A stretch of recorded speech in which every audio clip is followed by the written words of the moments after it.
Mister pen ने कहा, तो फिर तुम्हारे कहने का मतलब मेरा फेवरेट डिश कचड़ा है? इरफान ने कहा, खैर इसमें तुम्हारी कोई गलती नहीं है, आखिर तुम जैसा खाते हो ऐसा ही बन जाती है। पेन ने गुस्से से कहा, क्या कहा तूने? इरफान मिस्टर पेन को गुस्सा दिलाते हुए कहा कि तुम्हारे जैसे घटिया इंसान को कचड़ा ही खाना चाहिए। क्या मैंने अपने बात क्लियर से नहीं कहा? यह सुनकर पेन ने इरफान पर आग के बॉल से हमला कर दिया, लेकिन इरफान हमला डॉस करके पेन को मुंह से पकड़कर टेबल पर दे मारा और कहा, तुम घटिया इंसान, तुम्हारी हिम्मत कैसे हुई मुझ पर हमला करने की? रेस्टोरेंट में बैठे दूसरे लोग कहने लगे, इस लड़के की हिम्मत कैसे हुई रेड सनसेट की बेस्ट डिसेबल से पंगा लेने की? उसका तो बुरा हाल होगा। ये भाई ने कहा, तो यही है, इससे बेहतर तुम नहीं कर सकते? पेन ने कहा, मुझे छोड़ दो हरामी, वरना मैं तुम्हें सबक सिखाऊंगा। ये भाई ने कहा, ठीक है चलो देखते हैं तुम और क्या कर सकते हो, और उसे रेस्टोरेंट के बाहर पकड़कर फेंक दिया। पेन के सर्वेंट यंग मास्टर कहकर उसके पीछे भाग कर आया। दूसरे आदमी कहने लगे, सिट अब रेड सनसेट इस रेस्टोरेंट की खूब धुलाई करने वाली है, चलो यहाँ से चलते हैं, मैं मरना नहीं चाहता। मिस्टर पेन आदमरा सा गिरा पड़ा है। यह वह रेस्टोरेंट के बाहर आते हुए कहने लगा, तुम पर धिक्कार है, बहुत वीक हो। शेफ ने कहा, सीनियर अभी आप बड़े मुसीबत में है। ये भाई ने बेफिक्र होकर कहा, तुम किस बात से डर रहे हो? मैंने तो बस उसकी कल्टीवेशन को ही बर्बाद किया है, उसे अभी तक नहीं मारा। शेफ खुद से कहने लगा, उसकी कल्टीवेशन तुम्हारे कारण ही बर्बाद हो गई, कल्टीवेशन डिस्ट्रॉय होने से बेहतर तो मर जाना है। और ये भाई से कहा, सीनियर मैं थोड़े देर के लिए उन्हें रोक रखने में आपकी मदद कर सकता हूँ, ताकि आप यहाँ से निकलकर कहीं सेफ एरिया पर जा सके। इरफान टाउन में रेड सन सेक्ट सबसे पावरफुल सेक्ट है, उसके सभी एल्डर सेंट रियलम में रिच कर चुकी है, और उसके सेक्ट लीडर 900 साल पहले ही सेंट किंग रियलम में ब्रेक थ्रू कर चुका है। अभी अभी आपने उनके सबसे बेस्ट डिसिपल को पूरी तरह से डिस्ट्रॉय कर दिया है, वो आपको आसानी से नहीं छोड़ेंगे। ये मैंने कहा, टेंशन मत लो, रेड सन सेक्ट के जितने भी मेंबर मेरे सामने आएंगे मैं उन्हें मार दूंगा, लेकिन मुझे अभी बहुत भूख लगी है, पहले कुछ खाना होगा। ये भाई को देखकर शेफ खुद से कहने लगा, उसे इस बात से कोई फर्क नहीं पड़ता कि रेड सन सेक्ट उसके खिलाफ खड़ा होगा, आखिर वो है कौन? ये भाई ने कहा, वैसे क्या तुम मुझे अपने बॉस से मिलने में मदद कर सकते हो? शेफ ने कहा, आपका मतलब मैडम शेफ से है, लेकिन वो पिछले 100 सालों से दुनिया घूम रही है, मैंने खुद उन्हें 5 सालों से नहीं देखा। ये मैंने कहा, तो क्या वो इरफान टाउन में अपने रेस्टोरेंट को देखभाल नहीं करती? शेफ ने कहा, मिस्टर ये आप किस बारे में बात कर रहे हैं? मैडम शेफ ने अपना सारा परमिश खुद की डिसिबल को मैनेज के लिए सौंप दिया है।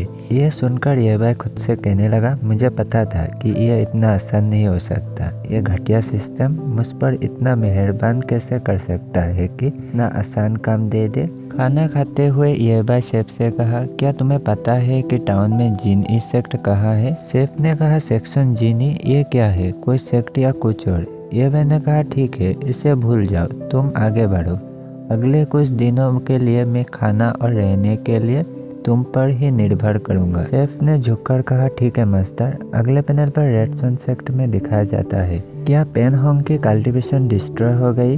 किसी ने कहा, यस मास्टर। एक ओल्ड मैन ने कहा, फैन जाटोंग, तुम्हारी हिम्मत कैसे हुई रेड सन सेक्ट से भिड़ने की? यह शायद रेड सन सेक्ट की सेक्ट मास्टर है। दूसरे आदमी ने कहा, master calm down. Young master को एक ऐसे आदमी ने इंजर्ड किया जो कल्टीवेशन स्टेज की पहले स्टेज का आदमी है, लेकिन उसने एक ही बार में पेन होंग की कल्टीवेशन डिस्ट्रॉय कर दिया।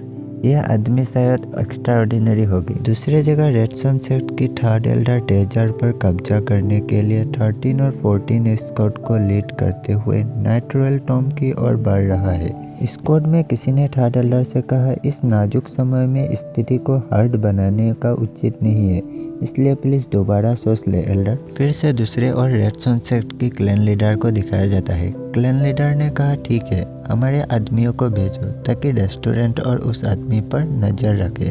जब थर्ड एल्डर वापस आएगा तो हम सभी लोग उस आदमी को पकड़ लेंगे, सभी लोग उसको टुकड़े टुकड़े करना। दूसरे पैनल पर दो लड़कियों को बहुत गुस्से में दिखाया जाता है। ब्लैक ड्रेस वाली लड़की ने गुस्से से कहा, इन कामिनों ने मेरे मास्टर की बॉडी को चुराने का हिम्मत कैसे किया। ये ब्लैक ड्रेस वाली लड़की का नाम ली यूनसी है। ये दोनों लड़के शायद एमसी का डिसिपल है। ली यूनसी ने कहा, मेरे मास्टर का बॉडी रिफाइनमेंट रियलम के दायरे से बाहर है, जो आम लोगों के लिए कोई काम का नहीं है, लेकिन होली लैंड के मास्टरों के लिए यह ट्रेजर है। शायद उन्होंने ही मेरे मास्टर की बॉडी को चुराया होगा। मेरा होली लैंड का मास्टर होने का मतलब क्या है? अगर मैंने मास्टर की बॉडी को सेव करके नहीं रख पाया तो इन चोरों का सत्यानाश हो। मैं मास्टर का बॉडी वापस ला कर रहूँगा, चाहे उसके लिए मुझे मरना ही क्यों ना पड़े। दूसरी लड़की ने कहा, सीनियर सिस्टर जरा रुको, ऐसा लग रहा है कि किसी ने टाउन के आउटर एरिया में गेट पर लगा फॉर्मेशन ब्रेक कर दिया है। ली यूनसी ने कहा, सही समय पर वो लोग आए हैं। अगर हम उन्हें सबक नहीं सिखाएंगे तो वो सोचने लगेंगे कि यहाँ सब कुछ उन्हीं के हाथ में है। रेडसन सेक्ट के लोग टॉम में अंदर आते हुए कहने लगे, थर्ड एल्डर तो ऑसम है। दूसरे किसी ने कहा, अरे वाह, थर्ड एल्डर के फॉर्मेशन पर कंप्लीट मास्टर है। फॉर्मेशन तोड़ने में आपको बस कुछ ही सेकंड लगे। फिर से किसी और ने कहा, बिल्कुल सही, हमें यकीन है कि इस बार बहुत सारे सुप्रीम ट्रेजर मिलेंगे। थर्ड एल्डर परेशान होकर मन में कहने लगा, मेरी तो फॉर्मेशन तोड़ने की कोशिश किए बिना ही फॉर्मेशन तोड़ गया। तभी आगे से कोई आते हुए कहने लगा, वेल वेल वेल, तुम्हारी हिम्मत कैसे हुई टॉम में घुसने की।